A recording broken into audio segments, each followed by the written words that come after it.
Los mitos, creados por la mente profunda de la humanidad, lo que Jung llama el inconsciente colectivo, y sus representantes aquí en la Tierra, a lo largo de todos los tiempos, que somos los humanos, que expresamos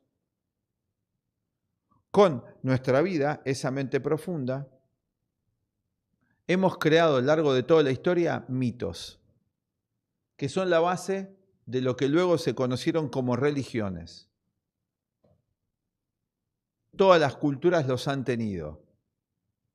No es una invención de nuestra conciencia cotidiana, es como un instinto, algo que emerge naturalmente de la mente humana profunda, no la mente superficial, pero inclusive la mente superficial, esta de todos los días, que está con los celulares, con las películas, con la economía, etc. Esta mente, necesaria obviamente, también se nutre y vive mitos, o podríamos llamar antimitos. Vamos a definir mitos no como mentiras, sino como ayudas espirituales,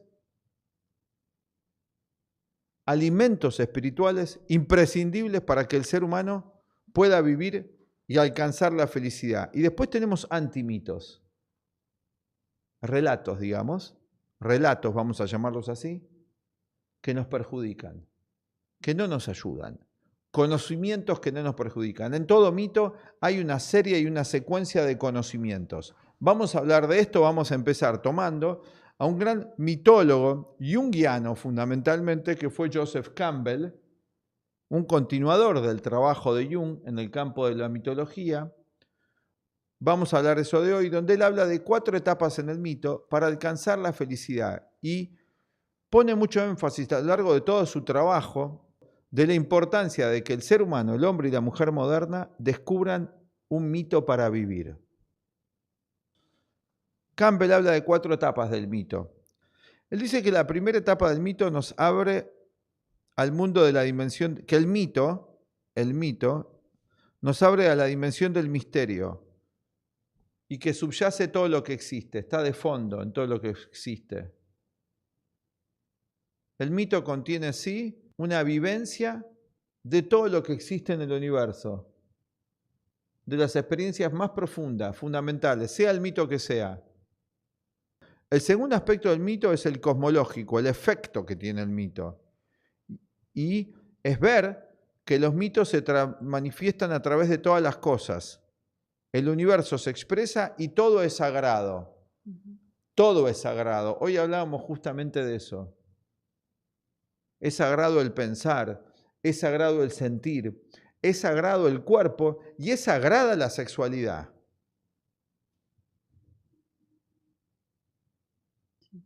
Pero también todo esto se utiliza de un modo no sagrado, que decían los antiguos, profano. El pensamiento se profana en racionalismo, entonces se usa para destruir, para hacer armas de destrucción masiva. La vida de los sentimientos se corrompe y se transforma en emociones trastornadas, negativas. El cuerpo se trastorna, se altera. Y la sexualidad se degenera. Deja de ser sagrado. El tercer elemento del mito es el valor sociológico, que es hoy el único importante. Se ha degradado el mito, y por eso decimos que es como un antimito, a su aspecto solamente social y dogmático. El mito, cuando no se mantiene como vivencia profunda, de la mente profunda, se degrada y se transforma en dogma en el ser humano. Se separa de la experiencia, son, bueno, las normas de conducta, las reglas, pero todo se siente como que viene de afuera, como que es imposición arbitraria. Se pierde el sentido de todo eso, porque no hay una vivencia y una educación que ayuda al individuo a recorrer todas las etapas que ofrece el mito, la iniciación, para la transformación de la conciencia y poder vivir la experiencia original del amor, de la sabiduría, de la esencia de ser hombre y ser mujer. Muchos mitos empiezan con eso. Totalmente. Hoy se detiene en la dogmática, en las leyes, en los principios, en todo el sistema mecánico, despojado de la esencia por el materialismo. El materialismo es un antimito, donde todo queda reducido nada más a las formas externas materiales. Y el cuarto punto es el pedagógico. ¿Cómo vivir una vida humana? Esto ofrece el mito en cualquier circunstancia. Estar preparado para todo lo que es humano, que nos va a tocar vivir. Como decían los griegos, no temáis, no os va a pasar nada que no sea lo propio humano. Y tememos, sin darnos cuenta. Somos inconscientes del temor. Vivimos en el mundo del miedo. En relación a eso, a veces puede pasarnos que, y esto era lo que hacía Jung como parte de su trabajo con las personas, todos tenemos una historia de vida, ¿no? Relaciones con nuestra familia, con lo que nos va pasando, episodios que vamos teniendo, y puede pasarnos que encontramos lo que nos pasa, lo que pensamos, lo que sentimos en algún relato mitológico, a veces hasta muy literal. Totalmente. Bueno, estábamos estudiando mito últimamente y decíamos, esto es lo que pasa. Los nombres, lo que me gusta, un animal. El nombre que nos ponen papá y mamá inconscientemente está sincronizado con un mito. O me gusta un animal y ese animal aparece en un mito que completamente desarrolla lo que vivo, ¿no? Completamente. Bueno, es la sincronicidad, pero ahí el efecto que causa es este que decías, o sea, es pedagógico, nos enseña acerca de cómo es la vida humana. Y también nos permite tomarnos de otro modo lo que nos pasa, un poco más como impersonal, ¿no? Vernos pecado, de forma ¿no? más separada. Un pecado moderno ser impersonal, porque pareciera que ser impersonal es que no te importe nada. Y todo lo contrario. En una conciencia impersonal podemos realmente estar completamente comprometidos con los demás y con la existencia. En una psicología impersonal, que hay que comprender esto más profundamente, ¿no? Por ahora solamente lo decimos, tiene sus etapas. En el sentido de Jung y el sentido que le da Campbell al mito, el mito son las verdades profundas de la naturaleza de la existencia, no solo humana, sino universal. Expresada de una forma de imágenes, de relatos. Eso pensaba que... Dale. Vamos a hablar un poco de los mitos hoy, pero hay mucho de lo que enseñó Jung, ¿no? Y sus continuadores, que los mitos eran un modo de educar, ¿no? A la población antigua. Y pensaba, bueno, hoy nuestro modo de educación, o el que se usaba hasta hace unos años, es muy distinto. O sea, el mito está lleno de imágenes, de símbolos, hay un aprendizaje a través como de me siento identificado con el personaje, con lo que vive, ¿no? Hay como otro modo. Esta frase que dice una imagen dice más que 1000 palabras, en parte creo que aplica a el efecto que tenían los mitos en las antiguas poblaciones. Y hoy nuestro modo de aprendizaje, por un lado, se volvió muy racionalista, los datos, la información, el memorizar, ¿no? Y no hay ningún impacto emocional en lo que se enseña en las escuelas, en las universidades, ¿no? En general no. En general está muy desconectada la emoción, mientras que un mito... El sentimiento, sí. Claro, el sentimiento. En un mito hay toda una emoción, todo un sentimiento, algo afectivo. Y eso donde está hoy. Y en las películas. Totalmente. ¿Por qué nos atrae tanto? ¿Por qué el cine es una industria tan importante? Está como... Bueno, ahí aparece una necesidad que viene como a suplir el cine, el ver al teatro. Antes. Completamente. Si evaluamos lo que vos estás diciendo, ¿qué tiene más influencia sobre las poblaciones, sobre la población media, ¿no? No me refiero a los aspectos técnicos científicos, pero ¿qué tiene más influencia? ¿La educación oficial de la escuela primaria, secundaria, universitaria o el cine? O las imágenes hoy del celular, que claro. Es tipo un cine móvil esto, ¿no? Porque cine corto, hoy TikTok es 1 minuto, pero es mini cine, digamos. Sí, todo imágenes en movimiento. ¿Qué tiene más poder? ¿Qué tiene más poder hoy? Sí, las imágenes. Podemos preguntarnos dónde aprendimos más historia. Quizás nos acordamos más historia de las películas históricas que vimos que de lo que leímos en los libros, nos enseñó algún profesor. En general sí. En general hablamos de la generalidad y tiene un fuerte impacto, ¿no es cierto? Sí. Esto sí, excepto los aspectos técnicos, ¿no? Que sí son necesarios. Pero porque tiene un fuerte poder, ¿no? El poder sugestivo, y por eso el cine el cine, la televisión, bueno, todas las formas esto del Internet se ha transformado en una herramienta que tiene tanto poder sobre la conciencia, tan sugestiva, de los relatos. En realidad son todos relatos. ¿Las noticias qué son? Sí, también. Antes estaban los bardos en la Edad Media. ¿Saben lo que era bardo? No, uno que hacía. En Argentina decimos bardo a hacer lío, pero los bardos, ¿qué eran los bardos? Los que relataban historias. Relataban historias. Cantaban. Cantaban, los trovadores, relataban y educaban a través de los relatos, ¿no? Estaban también los poetas en los antiguos poetas bardos también, en Oriente, que eran relatores de cuentos. Sí, sí. Había alguien que leía las historias, ¿no? Cuentacuentos. Totalmente, no cuentero, ¿no? No. Entonces había gente que... Y ahí había una enseñanza.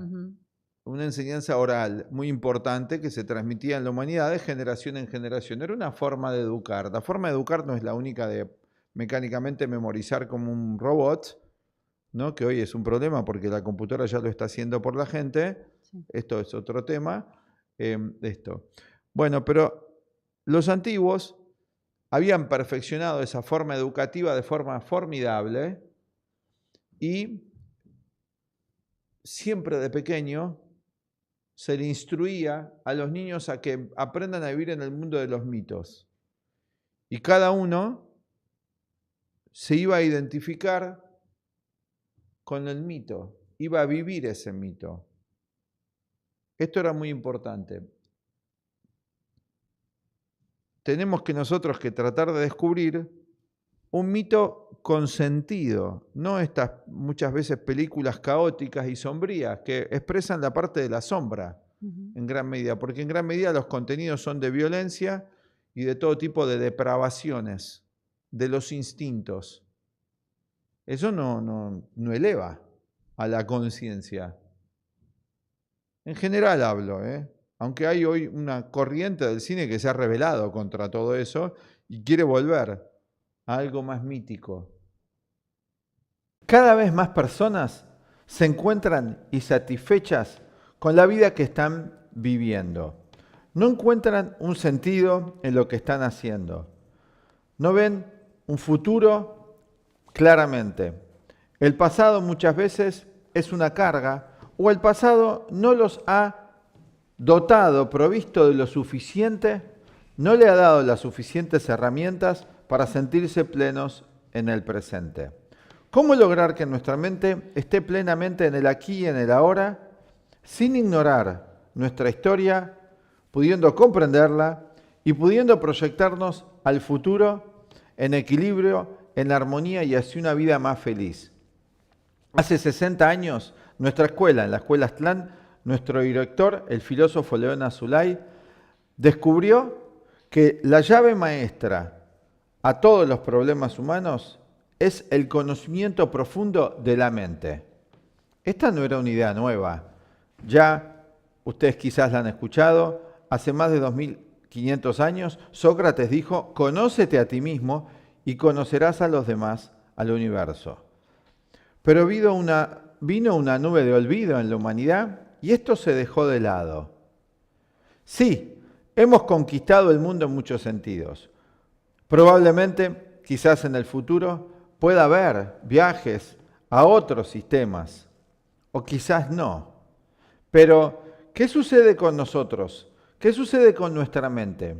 ¿Somos capaces de controlar los mecanismos de nuestra mente? Nuestras emociones, los pensamientos. ¿Tenemos una relación sana con nuestro cuerpo?